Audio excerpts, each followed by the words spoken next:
আসসালামু আলাইকুম রহমতুল্লাহি আবরকাতু। নমস্কার, আদাব। আমি রফিক শেখ, ওয়েস্ট বেঙ্গল ইন্ডিয়া থেকে বলছি।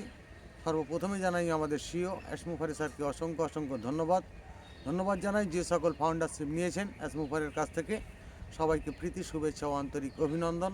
খুব সুন্দর জায়গাতে আছি, ভালো জায়গায় পৌঁছে যাব। তাই ভিক্টোরি উইথ অ্যাস সম্বন্ধে আমি 2-4 লাইন কবিতা ছন্দের মাধ্যমে বলছি আমাদের কেমন হওয়া উচিত।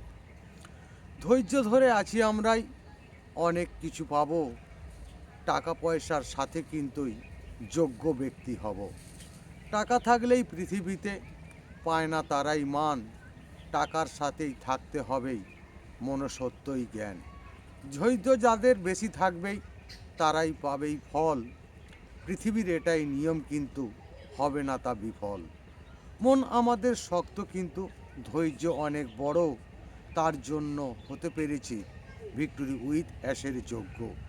ধৈর্যটাকে কাকেই বলে সেটাই আমরা জেনেছি, অভিনয় থেকেই কিন্তু আমরা সেটাই অনেক শিখেছি।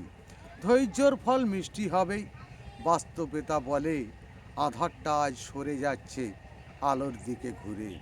মানুষের পিছনে ছুটেছি আমরা, অনেক হয়েছি ব্যর্থ, ভিক্টোরি উইথ অ্যাশের পিছনে ছুটেই জীবন হয়েছে সার্থ।